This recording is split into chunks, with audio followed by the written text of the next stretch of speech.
as a series of miracles. A man of strong faith, Grandpa never wavered in his belief that there was a larger plan for all of us. He told me about growing up in the countryside near the Central Highlands of Vietnam, where his best friend for many years was the family cow.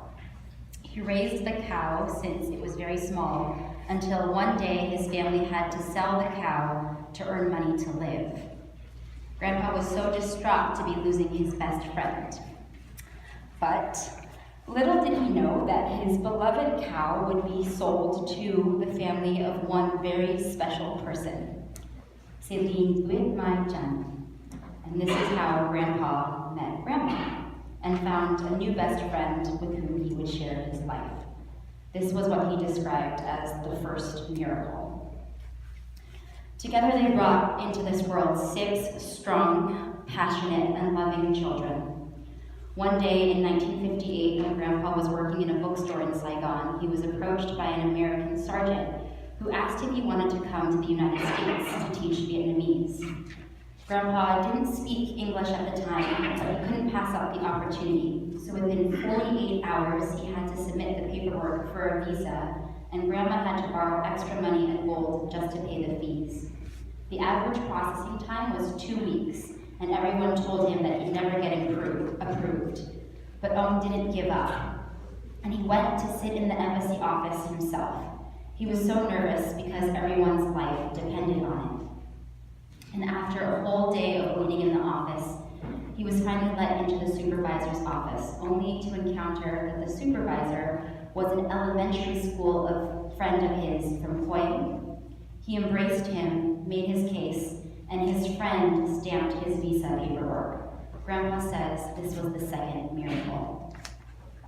Grandpa arrived in the US and was handed a manual in English, a language he still didn't speak, and had to learn how to fly a jet plane for the US military just in 48 hours.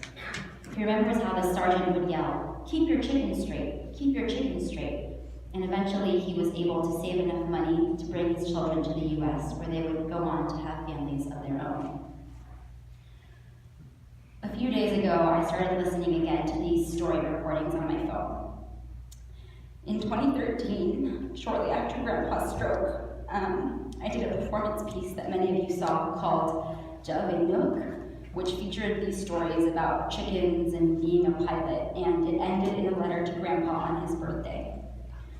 Came all the way from Sacramento to San Francisco just to see the performance, and afterward, he made a speech to the packed audience about the importance of telling our stories and remembering where we came from. Last Friday, April 26th, I was scheduled to perform the chicken monologue again, and I dedicated it to Less than 24 hours later, would join Grandma in heaven. Even though the past 7 years have been challenging and at times very painful for all of us, I think would describe them as the third miracle of his life, getting a chance for all of us to spend more time with him, laughing and singing and dancing around his bedside at Christmas, and even doing his infamous pinky pose in all of our pictures. He would be proud of how strong we all are and how we are helping each other this week.